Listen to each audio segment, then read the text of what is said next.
The rituals of the Armageddon are being enacted by the global elite, and it's high time we wrap our minds around what these losers think they can achieve, and better yet, why.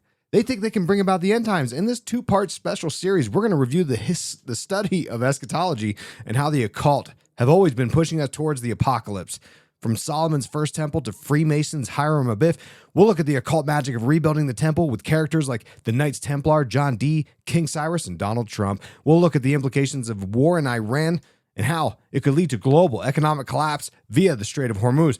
We'll also get into the evidence of the coordinated agenda through the Heritage Foundation from Project 2025 and Project Esther. We'll talk about the biblical history of Esther, and we'll connect all of these dots into Jeffrey Epstein. The conversation will go deeper into Kabbalistic beliefs, false flags, Greater Israel Project, the Gog and Magog spiritual war, and the key players involved in manifesting all of this. So join me here on Occult, Symbolism, and Pop Culture as we reveal the big picture and prepare you spiritually for what is coming. That's right, cup of coffee into big time, folks. Part one, we're going to start this series, this special two-parter. Part one today. We're going to cover the rituals of Solomon's temple, Freemasons, Hiram, Abiff, as well as the occult magic of rebuilding that temple with all those characters that we talked about earlier. We're going to unpack World War III, the implication of how the war in Iran and how it could lead to global economic collapse. We're going to discuss the evidence of the coordinated agenda through the Heritage Foundation, through all these various projects that everyone said, oh, I have no idea, oh, I've never heard of that. And everyone, by everyone I mean Trump. The biblical history of Esther and how all of this connects together. And then come back next week, because in part two, we're going to go deeper. We're going to look into the Kabbalistic side of Esther.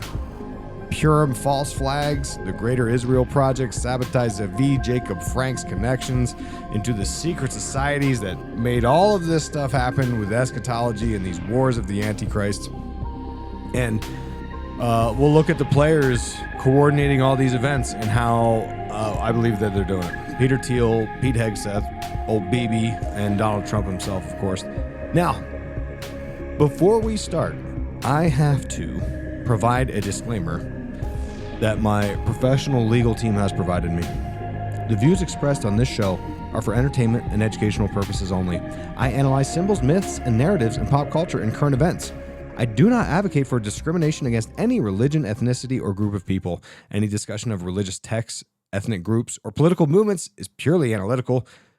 And to prove myself further, I've got a list of Jewish people that I love dearly. Stanley Kubrick, got him tattooed on my arm. Drake, and look, there's problematic people on this list, but I don't care. I stand by it. Drake's the GOAT. Bernie Sanders, Jake Gyllenhaal, Louis C.K., Jon Stewart, Pee Wee Herman, Howard Stern, Hillel Slovak from the Red Hot Chili Peppers, the Ramones, and the Beastie Boys, and many more. Okay? So I need you to know, we're not doing this on some hater stuff. We're doing this from an analytical perspective, all right? And I'm definitely 100% not saying all of the Jewish people are involved in this at all. I'm saying it's like saying that all Americans are on the Epstein list or supportive of that.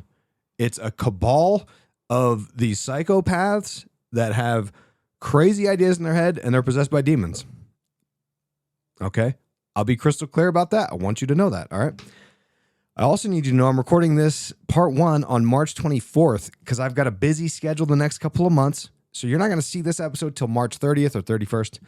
So in case the world ended, whoops, guess I was wrong. And that'll make sense when we wrap up part two. So none of this matters.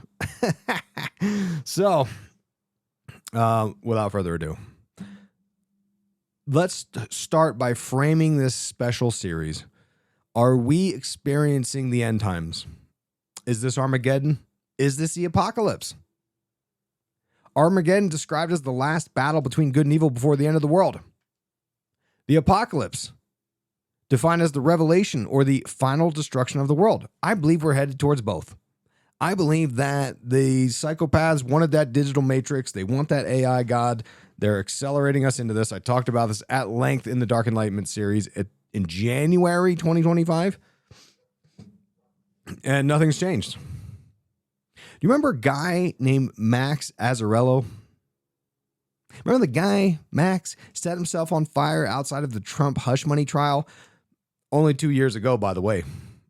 I know that seemed like a decade ago. April 19th, 2024. I reviewed his manifesto. I said, what was that guy talking about? You know, so much changes, and this is flooding the zone tactics. They hit us with so much stuff that you can't keep track, and by the time you wrap your head around one thing, another thing's happening. There's alien disclosure. Oh, there's World War III. Oh, all the while they're still messing with the kids on Epstein Island. Not one arrest. Not one. Not one arrest. They're eating kids. Not one arrest. Anyway, Max Azzarello, and I get why. Now I get it. I get why he lit himself on fire. I feel that way now. This is what he said in his manifesto, and I quote, "We are victims of a totalitarian con, and our own government, along with many of their allies," pay attention to that word, allies, is about to hit us with an apocalyptic fascist world coup. This is exactly what I was talking about with the Dark Enlightenment. My man was on it.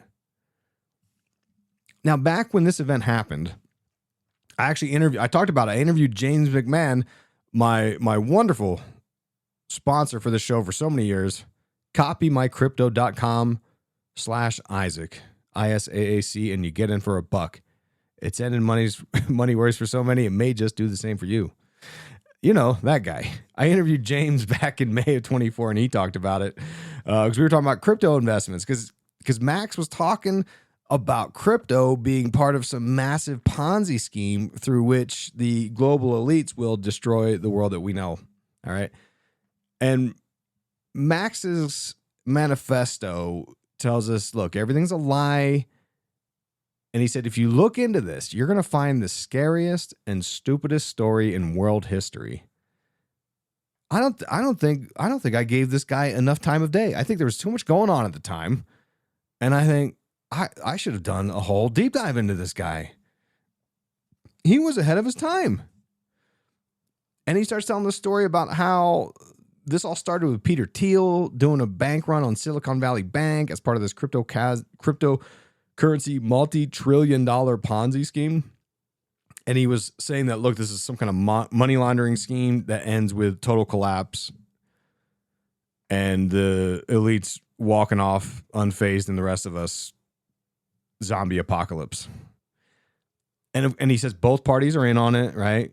Bill Clinton, Donald Trump, Epstein, the Clinton Global Initiative, Kushner, Scaramucci, names them specifically. And he says that both parties are in bed with each other and that Harvard is a hub for this organized crime front, which at the time didn't seem that big of a deal. But now, re-looking at Epstein, and I'm like, oh, because Epstein was very cozy with Harvard. He had his own private office there for 9 years after his conviction, by the way. And his point, summarized, is that we are in a totalitarian doomsday cult. That was his exact words, a totalitarian doomsday cult. And he was so right. I believe him 100%. It's not a lot of conspiracies. I'm like, yeah, 100%. I'm shoving all the chips in on that. I believe that one. All right. Now, back in 2023, I told you this was going to happen. I've got exact notes from an episode I did about Trump being the false messiah. This was in 23. This was before Max Azzarello. This was before the attempt, quote unquote. This is before the new election, which was possibly rigged. And I say that because him and Elon have been saying it out loud. And Steve Bannon, like we're going to prison. We're going to go to prison if we don't make it in. And this is before the Dow hit 50,000, which it slid off by about 10% already. Because recall, the evangelicals were supporting Trump. And I was very critical about how the man espouses zero Christian values. But they didn't care. They viewed him as the imperfect vessel compared to King Cyrus, who liberated the Jews from Babylon. Right? And why was King Cyrus doing that? King Cyrus wasn't Jewish. He was Persian. They didn't even believe in the same God. Because it's a means to an end. And what's the end? The apocalypse. That's why they're kind of okay with some things that are weird, right? That's why the evangelicals, they kind of like the bad boys. They're a little smitten with Trump, right? Because they're embracing this idea of the end of the world, and they think they're going to get raptured up, which is not a Christian teaching, by the way. It was made up in the 1800s by John Nelson Darby. It's called dispensationalism. Look into it. It's completely fabricated. So yes, Kirk Cameron was lying to you in the Left Behind series.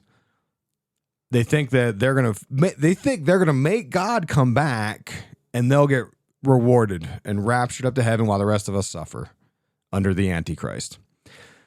But they're not the first to believe this. This goes back into the realm of the occult through John Dee. Remember that? We talked about Jason Louve's book. And John Dee expressed this very well. I'm going to read you from Jason Louve's book on John Dee. If Hermetic magic was concerned with repairing the fallen nature of the individual alchemist, its ultimate goal, at least as expressed by Dee, was the repair of the fallen nature of the entire world by catalyzing the second coming of Christ. For Dee and many to follow him, it was thought necessary to help this to occur through enlightened human activity, the great work. Indeed, the second half of Dee's life was consumed by following the dictates of impatient angels intent on using human agents to advance history towards the apocalypse. Which explains why the news and the politicians and all these weirdos and occultists and accelerationists and dark enlightenment nerds, they're all trying to make this happen. It's a mass ritual. This is the great work of the occultists, all right? So when I say these nerds are going to kill us, that's what I mean, right? They're okay with it. They're okay with the end of the world. Spoiler alert, though, I'm going to tell you right now, it ain't going to happen. I'm telling you it ain't going to happen. I'm telling you right now. I'm going to tell you what the end result of all this research I put into this is weeks of research, by the way. Because why? Because God doesn't operate like this, and these people are fools. All right? So how do we start going down this path of understanding what's going on and at least understanding why they're trying to do this? Because it doesn't make sense to us, right? And it was all good just a week ago. Not really. But back in February, you'll recall, before America and its greatest ally started the holy war in Iran, demonstrators in Iran were burning a giant bull effigy of Baal or Moloch as a rejection of the Western world, which we saw on this bull. They put images of the Star of David, 666, Trump, right? Bibi. And what prompted this was the release of the Epstein files, which proved the Western elites are a cabal of satanic pedos and possibly shapeshifters. All right. So Iran was publicly protesting this, and then, a week or two later, bombs over Baghdad, right? They're dropping bombs on Iran. What do you think that's about? Isn't that interesting? Also, spoiler alert, the reason we're doing this entirely is the Operation Epstein Fury, right? It's all distraction to try to get us to stop talking about Epstein. And it works. It works. An article on IranINTL.com says that this demonstration where they were burning this stuff with the Baal and the Moloch was believed to be linked with Masaf Institute with a propagandist named Ali Akbar Rafipour. Yeah. And apparently the Iranian groups have been spreading theories about America's greatest ally contacting Kabbalistic demons, which sounds kind of crazy until you listen to my Dark Enlightenment series and you hear about Nick Land and the CCRU doing the exact same thing, making contact with Kabbalistic demons. All right. And of course it's all connected because Dark Enlightenment is an accelerationist movement. What do you think they're accelerating towards? It's the same thing. Collapse. Armageddon. apocalypse. Now in 23, I was heavy into this talk, right? And I did a two-parter back then on the apocalypse, end times, and the occult, which is very relevant to what we're going to talk about over these next two episodes. So I want to take a brief 5 to 10 minutes, and I will recap to you everything I talked about for those 2-3 hours, all right? The important aspects of this. Because what we did was we looked at the occult history of eschatology, which is the study of the end of the world, and some of the key players involved, right? We had Solomon. We had Solomon's first temple getting built. Freemasonry's Hiram Abiff, the architect of Solomon's first temple. Magic, the Goetia to control demons, the Knights Templar, John Dee, and so on, right? And we talked a little bit about the Knights Templar and their goat with bobs worship, the Freemason Albert Pike and Trump and all this other stuff, right? So what we talked about was, we define eschatology as the final destiny of mankind, the highest order of our place in the universe, and it's a fancy word for the end of the world, right? Many religions and doomsday cults have obsessed over this, and we're going to focus in on the occult path, all right? And it starts with King Solomon, which was King David's son. King David, of course, king of Israel. He turns over the kingdom to his horny son, Solomon. He's like, all right, Solomon, you're going to build the temple, which is going to house the Ark of the Covenant. And then after Solomon, a Nepo baby, Rehoboam, took over after and ran it into the ground, as Nepo babies do. Rehoboam, also fun fact, part of Westworld, the TV series. It's the AI overlord in the TV series. So the nation of Israel there, it splits into Judah in the south, where Jerusalem was, and Israel in the north. All right. Then King Nebuchadnezzar of Babylon destroys the temple at 586 BC. Around 80 years later, the Persian King Cyrus, the guy I talked about earlier, let the Jews go back home to Jerusalem to rebuild the temple, which they did. The second temple was called Herod's Temple, and that one lasted maybe 500 years, and it wasn't until 70 AD when the Roman Empire destroyed it, right? So it was around during the time of Christ. That's why Christ went into the temple and was flipping the tables. He was like, why are you guys trying to... It was the equivalent of like selling T-shirts outside the concert, right? He's like, what are you doing? This is a place of worship. Quit selling, trying to make money off my people, right? And this was all done at the Temple Mount, a.k.a. Mount Moriah. And this is important in the history of the Bible because, or the Torah, I guess, where Abraham was going to sacrifice Isaac until God was like, all right, Abraham, I see you went for the knife and you were about to catch a body, but that was a test and you passed, so you don't have to do it. All right.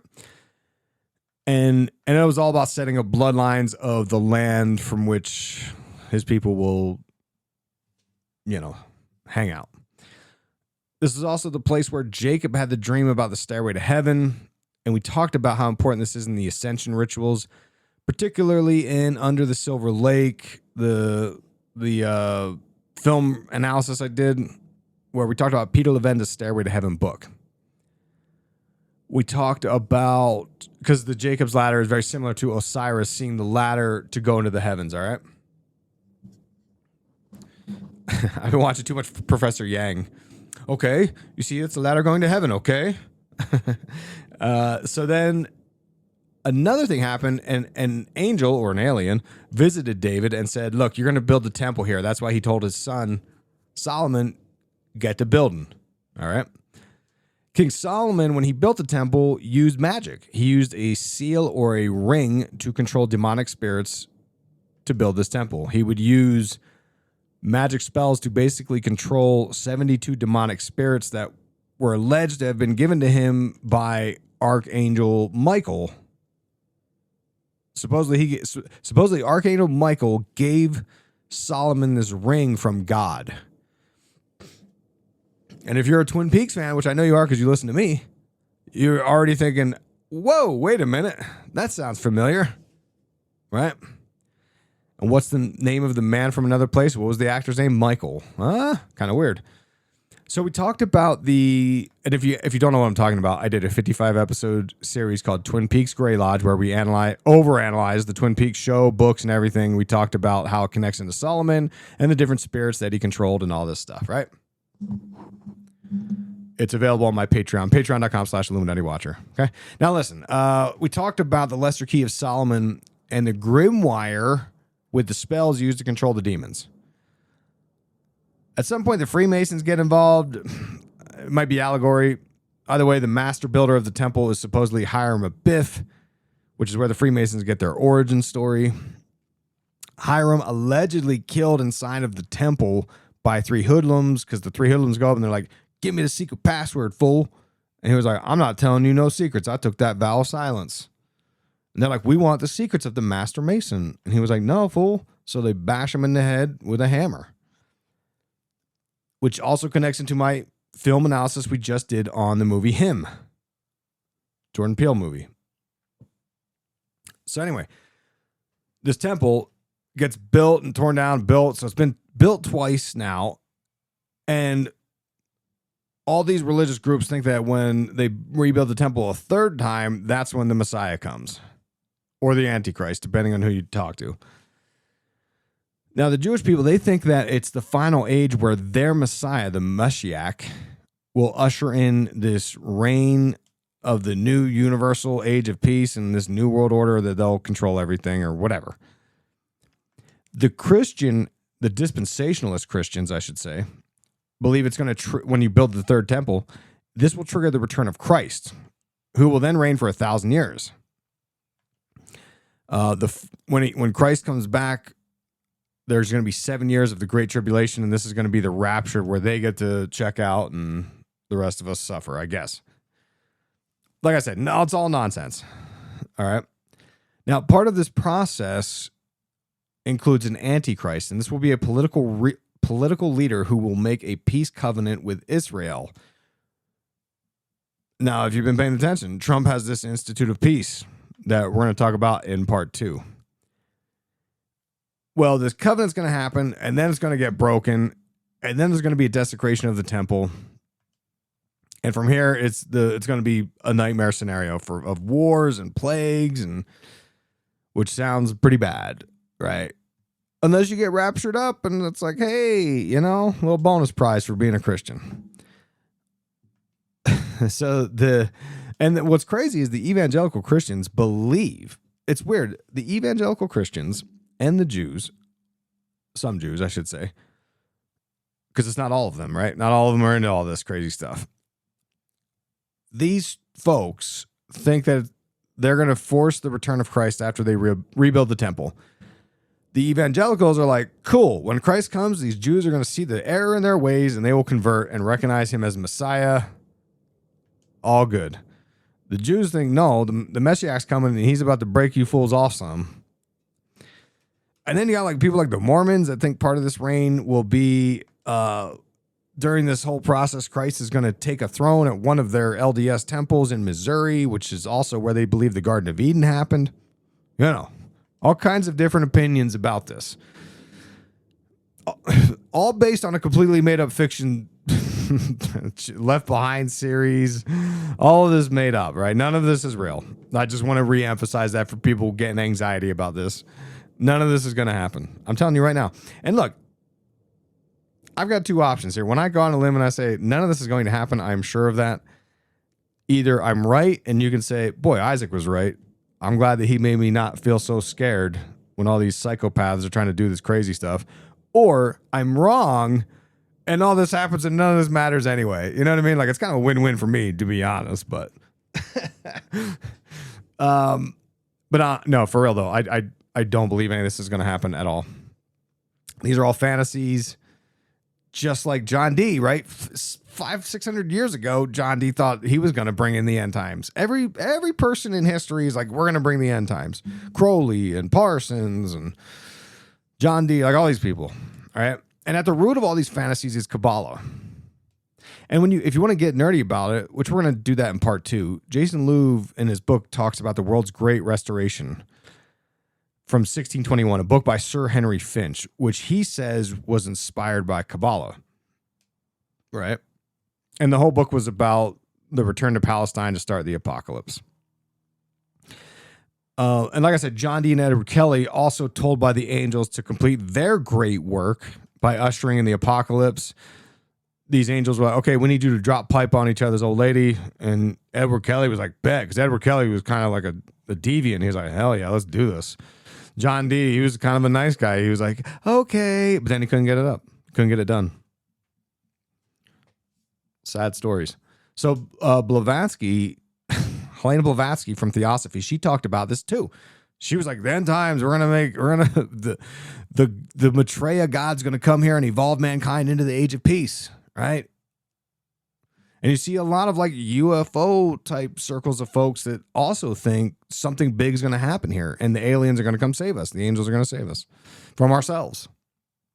My man, Ryan Bledsoe, I just interviewed him a couple weeks ago. That's kind of what his understanding is of what the angels told him, or his father, I should say, Chris. All right. Now, Crowley was part of this too. Crowley raised a dispensationalist Christian. He was trying to bring about the end times through the dark side of things, though, okay? As was Jack Parsons, who tried to incarnate the moon child, proclaimed himself the Antichrist. And whatever, was it Liber 49, I think, is the book that he wrote, saying, oh, I'm the Antichrist, and this is the end of the world, the age of Horus. And then it was only after the Christians got on board with all this stuff, we got things like the Balfour Declaration and the creation of the State of Israel in 1948. By the way, predicted by alchemist Isaac Newton to the exact year, apparently. He knew exactly the year, which is kind of crazy. And in a way, all of the World War II events were supposedly either capitalized by, depending on who you look. I mean, this gets very controversial, as you could imagine. Let's just say that after World War II is when the nation of Israel was stood up. Okay. And then you got all these mega evangelical churches. You've got QAnon, you got MAGA, all part of the same system, right? Because they think they'll receive blessings from God for helping out. Or even worse, they think if they don't support all of this, that they're going to be left behind. That's what that book series is about, is being left behind and seeing the nightmares that unfold. Like little Mike Seaver warned all of us, okay? Also, to keep talking about occultists that think, oh, it's the end times, we're going to do things. Traditionalism, right? Which we talked about with Steve Bannon and with Professor Teitelbaum. That's Putin's right-hand man, Alexander Dugin, and Steve Bannon, which is Trump's right-hand man, and Epstein's right-hand man. They all talked about this Kali Yuga end times. And they're, again, usher in the new age, and oh, here we go. Everyone thinks they're going to, it's like that Tears for Fears song. Everybody wants to rule the world. A song featured on Donnie Darko, starring Jake Gyllenhaal, one of my favorite actors.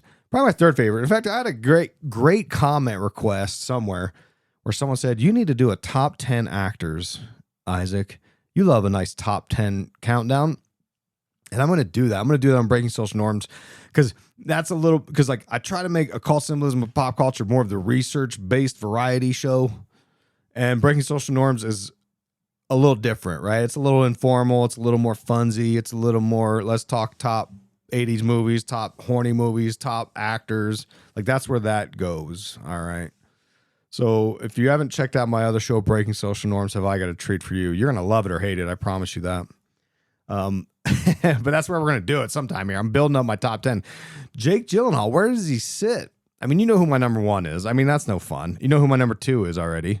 We got Leo at number one. Leo DiCaprio, of course. Tom Cruise at number two. Locked in. Of course, that's where that's going to go. Where does Jake Gyllenhaal stand? I don't know. You're going to have to tune in to find out. He's up there, though. Definitely a top 10. Bush, the Bush and Company, senior and junior, they were into this stuff too, right? Remember when Bush Jr. told France like, hey, you better join the coalition of the willing and come in to invade Iraq, even though they had nothing to do with 9/11. You're listening to the free feed of Occult Symbolism and Pop Culture, which means you're missing out. Help the show out. Get rewarded with bonuses. Join any of my 3 supporter feeds. You'll get the ad-free experience, early access, and unlock hundreds of bonus episodes the free feed losers don't get to hear. You can also score free books, discounted merch, and more. The most popular option is patreon.com/IlluminatiWatcher. The easiest one is Apple Premium, where you sign up on the app. The cheapest one is my own, IlluminatiWatcher.com VIP section. Compare the 3 platforms at IlluminatiWatcher.com. Hit the VIP tab up top. Links are always in the show notes. Ooh, yeah! Hey guys, does it piss you off to watch cryptos fly up in price for over a decade? You still done nothing about it? It makes sense. Crypto's complicated and it's boring. Well, here's the good news. You don't need to know a thing about crypto to make the money that so many people have. The copymycrypto.com membership site shows you the exact cryptos that YouTube James McMahon personally holds, which means you just copy him. It's like having a big brother who knows what he's doing. You don't need to know a thing about crypto or how to invest. You simply copy along. So let me tell you more about James. He runs the Crypto with James YouTube channel, which has over 94,000 subscribers. In the summer of 2020, he told his viewers to buy 26 cryptos. Had you put $100 into each one, it went on to be worth over $123,000. Of the 26 cryptos, his top pick of the year, the one that he singled out, called Phantom, went up 692 times. From what he said, that one call alone has retired a number of people, including guys in their 20s and 30s. Remember, this is public knowledge. You can go to YouTube and verify this yourself. So if you'd like to join the 2,800 members who copy James, then pause what you're doing. Head over to copymycrypto.com/Isaac. That's copymycrypto.com/Isaac, spelled with 2 A's, ISAAC, double awesome. You're going to get proof of everything I've said. And my viewers get full access for just $1. And you're going to join me too because I'm also a member. I've been watching James's videos and listening to his advice for years now. James is the real deal. It couldn't be any easier, guys. And yes, you've missed out on Bitcoin, but there's over 2 million other cryptos. Do you really think you've missed out on all of them? Guys, don't waste any more time. Go to the site now, copymycrypto.com/Isaac with 2 A's. You get in for $1. It's ending money worries for so many. It may just do the same for you. Link in the show notes as always. Because I had visions of Gog and Magog. That's the end times battle, the spiritual battle. I'm telling you, these people believe it hook, line, and sinker. And they run our world, these psychopaths. And Trump presently pushing the same religious war very hard, which we're going to cover in this series, okay? Newsweek had an article titled, "Trump will start the end of the world, claim evangelicals who support him." Want to know when that was written? 2018. Then on December 6th, that same year of that news article, Trump officially recognizes Jerusalem as the capital of Israel and opens a U.S. embassy there, which was a big to-do at the time, right? So let's fast forward to today, World War III. What's happening? And Professor Yang, who, look, there's a lot of criticisms about Professor Yang, and I agree with those. I've seen Hidden America talks about how he's got these connections to being an intelligence agent or a foreign agent. Jay Dyer points out that he's heavy into Gnosticism, and all those things are true. I'm not saying like, hey, he's a great guy and you should trust him. I'm just saying like, I enjoy his videos and I'd like to interview him someday. I think he's very good at what he does. Probably too good at what he does, to be honest. But like anyone else in this field, you know, sometimes you just gotta, you take the good, you take the bad, you take them both. There you have it. So Professor Yang, I like him. The heart wants what it wants. You know, it's like Drake. The heart wants what it wants. I like Drake. Was he doing some problematic things? Absolutely. We all fall short of the glory of God. All right. Anyway, Professor Yang did a video on he's done several videos on this topic, right? He calls it game theory. And I took notes as a framework for what I'm about to talk to you about. Okay. Is he a Gnostic? Okay, yes, he's a Gnostic. Are there several mistakes that I find in some of his work? Sure, yes, okay. But I like his videos. And I double checked some of the stuff in here that matters. Like one example, right? He talks about the GCC and his definition of it is incorrect. That doesn't mean he's wrong about everything. He flubbed that. All right. Okay. I flub. Sometimes I flub.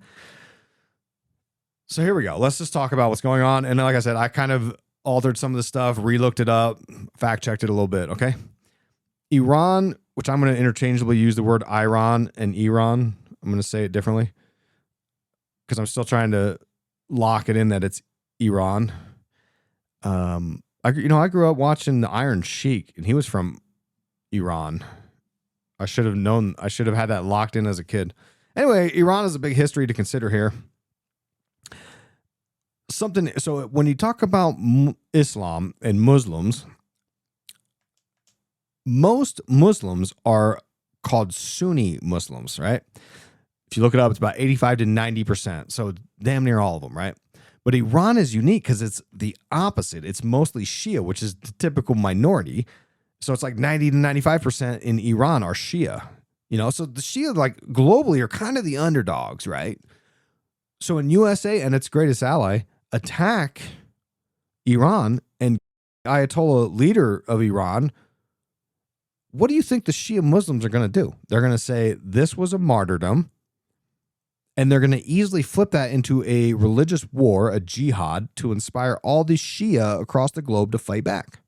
Okay? They're going to fight back, okay? And you think I'm joking about this Professor Yang adoration? I'm shopping for a whiteboard, an interactive whiteboard, because I'm gonna start doing it too. I think it's good. I think it's a great way to consume the information. Right now, I do these YouTube videos, or tier 2 if you're on my supporter feeds, and I make the videos and I put the images of what I'm talking about, and it's very helpful. But I thought, man, it'd be cool, and I don't know if I have the time to do it. It'd be cool to like build out lectures and like circle things and write things down. Like, this is what you need to pay attention to. We'll see. Anyway, the implication is that in the regions near all this fighting going on, you've got the GCC, which stands for the Gulf Cooperation Council. I don't remember what Yang called it. Oh, and also, he's not even a professor, I don't think. He's got like a bachelor's in fine arts or some stuff. I'm going to start calling it Dr. I'm going to rebrand the channel. Dr. Weishaupt teaches the occult symbolism. And I'm gonna wear the square graduate hat and my ropes. I graduated with honors, 3.9 GPA, no big deal. And I got all these ropes. I forget what they call them. Like when you get all these honor societies, I was in like 4 of them. I got all these badass ropes. I showed up to graduation. I was like, "What now, fools? I'm flexing with all the colors. I'm gonna wear the full robe for at least the first episode if I ever do this." So Professor, quote unquote, Yang talked about the GCC. And the GCC is where we're going to get into a real problem. Because in this area where all the fighting is happening between Iran and the Strait of Hormuz, you've got all these countries like the GCC, which is a composite of Bahrain, Kuwait, Oman, Qatar, Saudi Arabia, and UAE, which is where Dubai is. And if all those ring a bell, it's because we have a heavy military presence there, a military bases all over that area in the Persian Gulf, right? And all of them line up to this body of water called the Strait of Hormuz, which if you cross that very thin, narrow strait, you are in Iran. You're on the mountains of Iran, okay?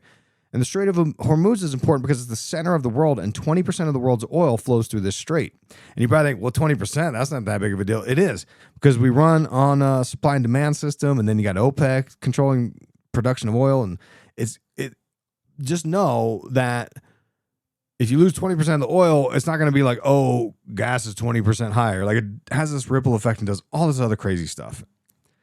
Means gas is going to like quadruple or whatever, right? I don't know what the answer is there, but this oil, apparent that goes through the strait, goes to China, South Korea, Japan, India, right?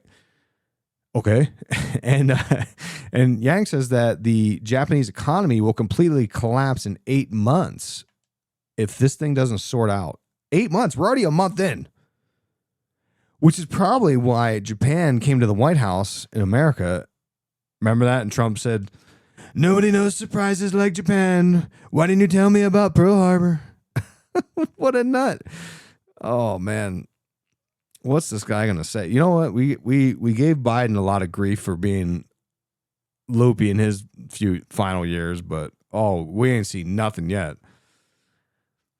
Anyway, so you've got a lot of money and a lot of economies tied up in all of this stuff, basically, all right? In the GCC, those countries, they hate all of this. Like, they were just straight chilling. And now, because America and its greatest ally decided to provoke Iran, now we're not going to, and to play devil's advocate, the reason why, which shifts and changes depending on what day, apparently, as to why we did this, it's because they're supposedly building nukes, and they're a big threat. I don't believe it. I could be wrong. What do I know? Anyway,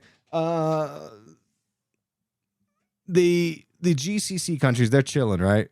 They're making money. They're kind of a weird blend, right? You've got this sort of traditional Muslim conservative kind of culture over there, but in these GCC countries, they're like, hey, let's get some of that American bread, dude.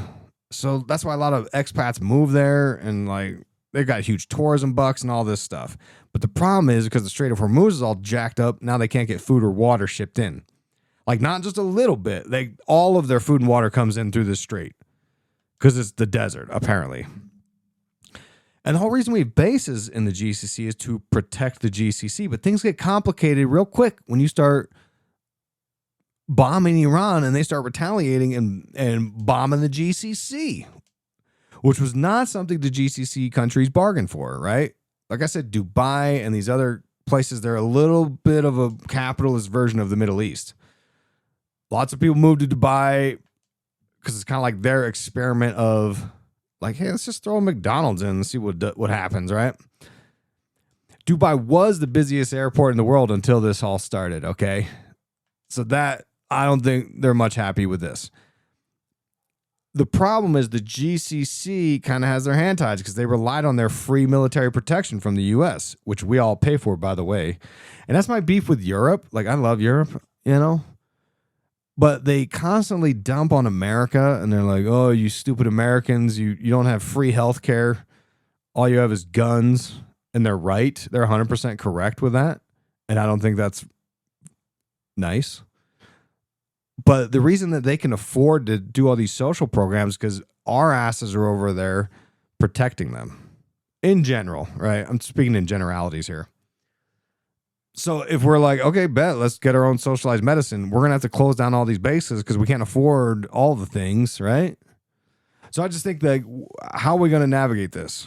How are we going to navigate all these problems? Because if there's this globalized economy, this globalized structure, and everyone's connected. And then Trump comes in and he's like, oh, let's do tariffs. And now we're not globalizing anymore. Well, that's going to drive the cost of products up here in America, which is inflationary. Okay. Then he's like, oh, okay, we're going to bomb the Middle East. Well, guess what? Now I got to print more money to pay for all these bombs. You know what I mean? Everything's connected. And that's the problem. That's the problem. It's not like people can just be like, oh, dumb America is over there bombing the Middle East. No, we're all in this together, unfortunately, right? So there's all this tension. And the bigger implication is that the GCC, who was buds with America, was like playing along. And part of the deal was, okay, we'll get our free military stuff. But part of the deal was all the payments for the oil are going to have to be made in US dollars, right? Which is probably the motivation for why we were paying for their military defense. And Iran knows about all of these things. The US dollar, the world economies, the GCC. They're trying to run up the bill on America by launching all these cheap drones at these GCC countries because that forces us as America to defend the GCC countries and retaliate with these super expensive Patriot missiles and defense systems, all right? Now, the Iran drones are pretty cheap. They can build hundreds a day. They're less than $50,000 each, $50,000 each. All right. It's like the price of a car. Well, a Patriot missile is $4 million each, and we send multiple of those up to intercept one of these $50,000 missiles, or drones, I should say. All right. Okay. That's like us throwing a mansion in Malibu at every one of their Toyota Corollas. You know what I mean? Like what what are we doing? But the plan is to completely destroy Iran so there's nothing left. That's what they've said. How much is that going to cost? It's going to cost a lot. They also know that keeping that Strait of Hormuz all jacked up, Iran does, that this will jack up all this pressure to make us stop doing this from all these other countries. That's why, like I said, that's why Japan probably showed up at the White House the other day. And Iran, to add to this, has a mountain range where they put all of these drones and missiles and stuff, and they launch these attacks straight up on the GCC and these American bases, and they target oil fields and desalination plants. Because remember, GCC, they got no fresh water, and they're in a massive drought. So if you close the strait from incoming water and food shipments, and you destroy the desalination plants, it's done. Chat, are we cooked, chat? We're cooked. They're cooked. You can only live 3 days without water. You know what I mean? Like, if I'm Iran and I'm like trying to make this war end, I'm like, I'm taking out them desalination plants. I'm closing the Strait of Hormuz. It's a wrap, son. What are you going to do? You're going to airdrop Costco pallets of water? No. So the big goal for Iran is to destroy the entire American empire now, which can be done. You just mess with the GCC enough for them to stop taking US dollars for oil, which is all part of the BRICS thing. If you follow the BRICS stuff, this was the plan for a long time. I have a friend who's bullish on gold because he's like, oh my God, this BRICS thing is going to crash the US dollar. He's been saying it for years. And now I'm like, maybe. And the byproduct of all this is going to be that the GCC, if we piss them off enough, they're going to stop investing a lot of their money into the American stock market. And if they pull all their money from the stock market, that's another problem because it's a huge problem. It's a ton of money. The U.S. economy would collapse and we would go into a depression if they pulled all their money out right now. If they were like, dude, we're tired of this. We're out of here. Now, another factor with all of this is our expanding national debt, which Drumpf and Elon Musk promised they were going to pay down. That's what they told you they were going to do, which I'm on board with that. I do think we need to be fiscally more responsible because the cost to service that debt is an insane amount. I don't know what it is exactly. I want to say it's like $1 trillion a year or something. It's insane. It's why our taxes go up the way they go up because we got to pay all these banking financial families and stuff for all the money we borrow.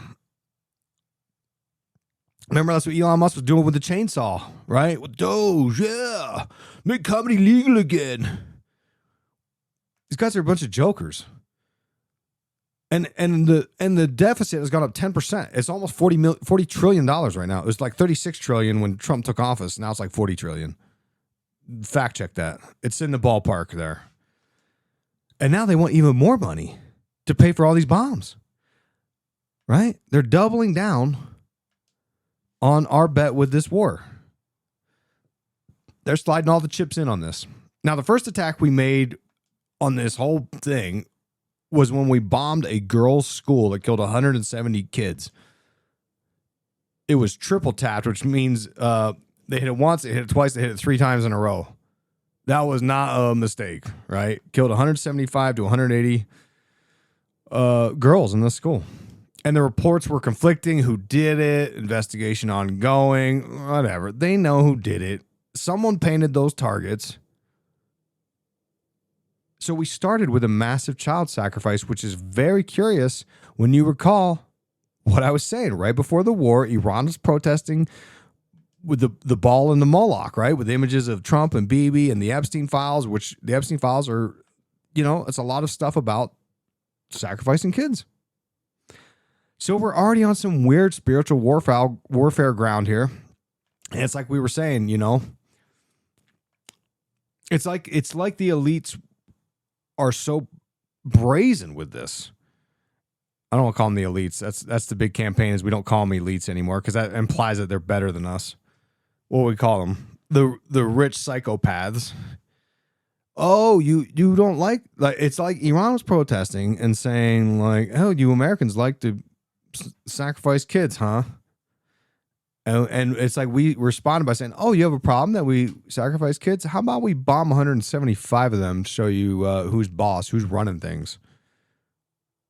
Which is pretty appalling and dark, right? And if that doesn't appall you, if you still are like, Isaac with your Trump derangement syndrome, I still can't believe people are commenting that.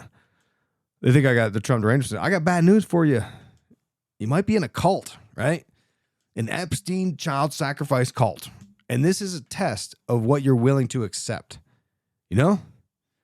I think there's some weird test in all of this to see what they can get away with. And I think they can get away with a lot.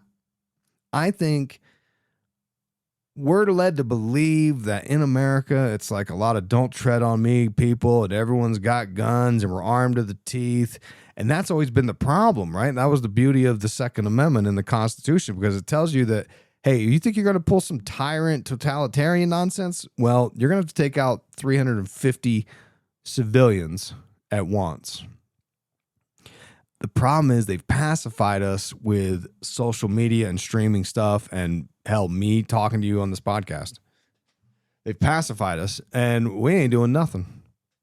We ain't doing nothing. Now, the talk about the only way forward, if you want to keep going down this path, is to put troops on the ground, which they're already talking about, or dropping nukes. It's the only way to win the war. Another option, or part of those options, is to bring in multiple other countries, which now literally makes it the World War III, which Albert Pike prophesied that I talked about in 2023 with the End Time show. All right. Now, what about this Armageddon ritual talk? All right. We gotta, like, part one's going to be a lot of like factual basis for part two, where we're going to get a little more into the occult stuff. To see that there was an organized agenda to do all this, to establish this battle, we got to look at the Heritage Foundation, who gave us Project 2025, but they also gave us Project Esther, which not so many people know about, right? And if you don't know who that is, the Heritage Foundation is this right-wing think tank. They came to prominence through our first Hollywood president, Ronald Reagan. And it was funded through Joseph Coors from the Coors Beer Company, who apparently was kind of a psycho. His brother William described him as, quote, a little bit right of Attila the Hun. Also, who funded the Heritage Foundation is Richard Mellon from the Mellon banking family. Right? The same, yes, is the Mellon family Illuminate confirmed? Yes. Right? They're heads of finance. They're not to be trusted. Matthew Mellon was dating RFK Jr.'s daughter and having dinner with Trump right before he died of a heart attack in Cancun after taking ayahuasca. And he was also in the Epstein files. I'm going to read to you from it. According to an anonymous email sent to Jeffrey Epstein, Mellon appeared in a video recording of an underage Epstein victim being abused. The sender of the email was trying to blackmail Epstein, demanding 1 Bitcoin in exchange for the video. Another Mellon, Christopher Mellon, is one of the most prominent architects of ufology. That's right. Associated with Tom DeLonge's To the Stars Academy. He was the assistant deputy secretary of defense and has over 20 years in the intelligence community.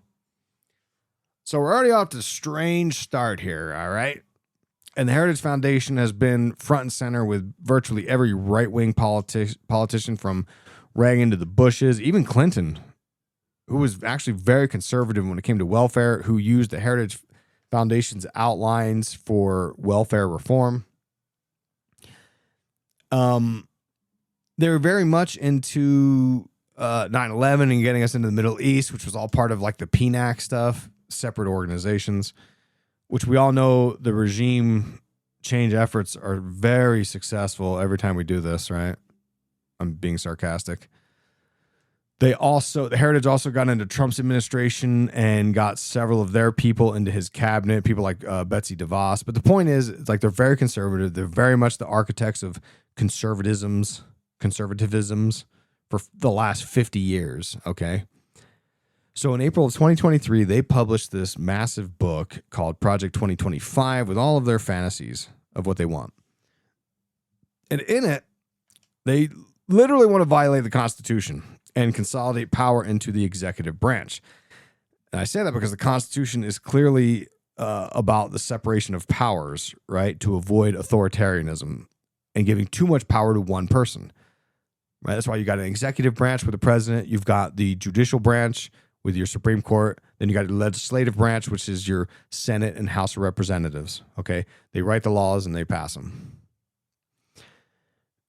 And there's a slew of right-wing ideas, of course, in the Project 2025. But the only one I'm interested in talking about for this series is that Dark Enlightenment style of consolidation of powers.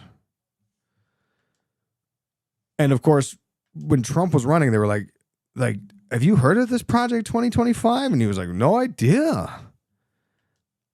And if you look up, there's people that track this stuff because there's, like I said, the Project 2025 book is like 900 pages. Roughly half of their goals have already been implemented in Trump's first year. So of course he's lying about that. Of course he knows because all of those people are in bed with him, right? Russ Vought, who was the guy who wrote the Project 2025, is his boy, and he's got a position in the administration, right? And there's various things that you could see in the document, like wanting to invade Venezuela and Iran, right? Which seemed crazy a year ago. Oh my God, no way. Yeah, it's happening. But what I want to focus in on a little bit more is Project Esther. That is the other document by the Heritage Foundation. Because a couple years ago, they were very concerned with all the pro-Palestinian protests at college campuses and so on. And they were like, hey, they were very upset about anti-Semitism, which is strange, right? That the Heritage Foundation is they say, they even went as far as to say, criticism of Israel is, which explains why Trump was unconstitutionally deporting people who were protesting Palestine, right? The judges said that they were unconstitutional. Now, and anyway, without going too deep into it, but that's the gist of Project Esther was like, hey, anti-Semitism's on the rise. We need to make sure we stop that, including people that are protesting the Middle East.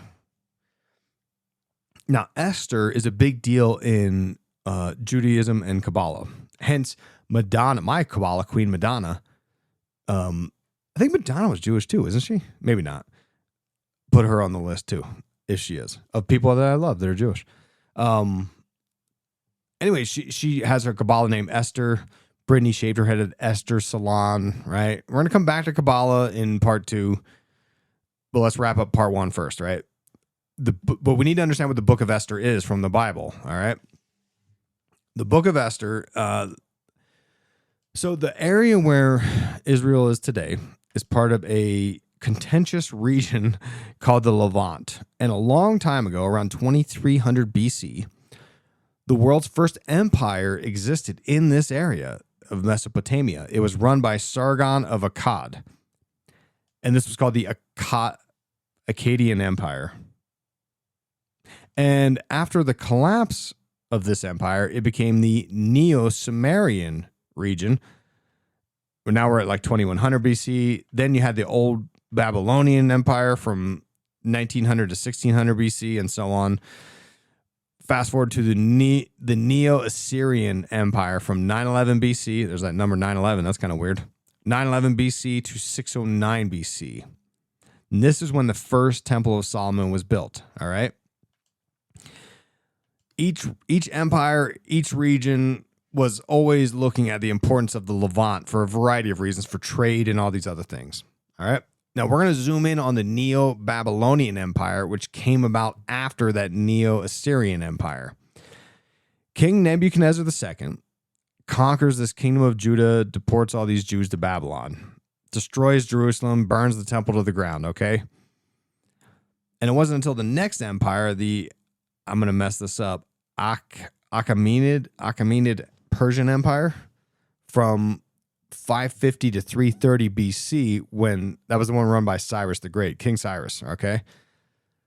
That was when the Jews were allowed to return and rebuild the temple for that second time. Now, King Cyrus was this guy known for being truthful and tolerant and open-minded, and was very honest, showed a lot of mercy. his empire was like the first global empire, the first time that we considered like, oh, empires can expand, right? And he was a big deal. Like the tomb of Cyrus is still in Iran today, all right? He was considered the world's greatest emperor or king by a lot of people. So when he takes over, he liberates the Jews from Babylon. And the reason he does this is because the Bible claims that God told King Cyrus to do this.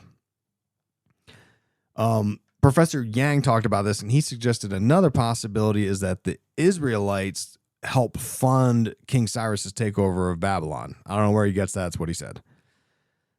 And he also alludes to this idea of a manipulation with the divide and rule, right? You set up people in the Levant and support them, knowing that it's going to tick off a lot of other people around there, and it's going to cause a lot of tension and chaos.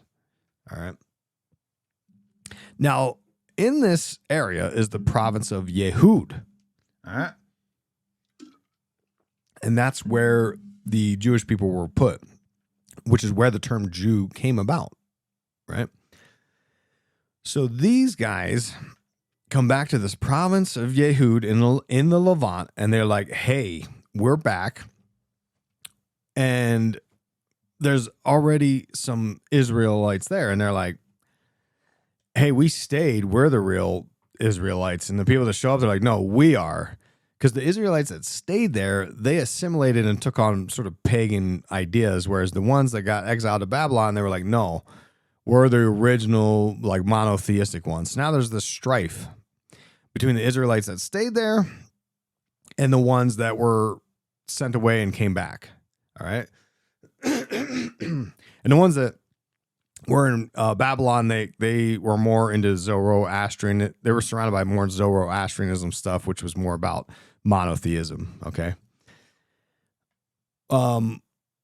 Anyway, King Cyrus is like, all right, I need you guys to go back to Jerusalem. You're going to rebuild the temple. And they show up, and there's all this tension, but nonetheless, they're going to build the temple.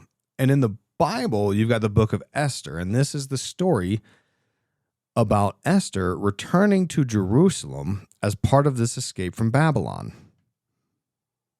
But Esther was from a period after the first return. Doesn't really matter. Anyway, Esther was a big part of this story, though, okay? And Esther would go on to become the queen of King Xerxes, the king of the Achaemenid Empire after King Cyrus. Doesn't really matter. She was part of this group that returned to Jerusalem, okay? And she gets to Jerusalem. She reflects on what God wants to do now that she's back. And Esther is praising God for the forgiveness and letting them back in and so on, right? So these returning Israelites decide they should cleanse the area from these pagan Jews that stuck around, right? Because they're like, look, we're more pure. We stuck to the G code, and you guys did not. And then that's where the idea starts coming about, like, procreating within this own sort of more quote unquote pure bloodlines. Really gets kind of weird, right? And this is supposedly where the root is of a lot, like, modern day people apparently the Jewish people do not marry outside of their religion a lot, because this is kind of what the Torah warns about marrying outside the faith. And, you know, they advertise it as this whole, you know, we need to maintain the strong family and preserve tradition and language and identity and all this stuff, which, to play devil's advocate, like, you hear a lot of people talk like this, you know, the Germans and the Nazis said this kind of stuff too, right?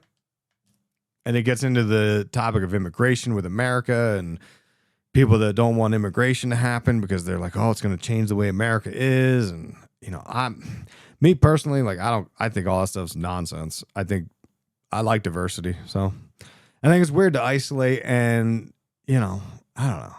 It's weird to be like, oh, I need to make sure I got my bloodline here. And it's like, well, I don't know. It seems kind of racist and bigoty in a way, right? Like, you can still preserve traditions and marry outside your bloodline. You know what I mean? Like, I married my wife is Greek, and I am not Greek at all. And in the Greek community, I was embraced. And because I was, I'm a cool dude, I guess, right? But anyway, my point is like, I was making lucamadas and like everyone was chill, man. Like it was cool. I don't know. I just think it's weird to be like, well, no, it's got to be in the blood. Like you would have no way of knowing. Anyway, point is like this is all part of the tensions in the Levant at this point. And nonetheless, they proceed to rebuild the temple because King Cyrus is like, you're going to rebuild this temple. And in return, they're very loyal to Persia, and everyone around them was mad, right? And supposedly, this was a manipulation. Persia wanted to control the Levant for trade and such, so they put the people there to create enemies. Now everybody needs Persia to keep control because there's all these conflicts going on, right? And today there's conflicts there too with all these nations around them, and that's why America's over in the Middle East, right? We need to manage the conflict and keep things chill. Like it's all just a trick.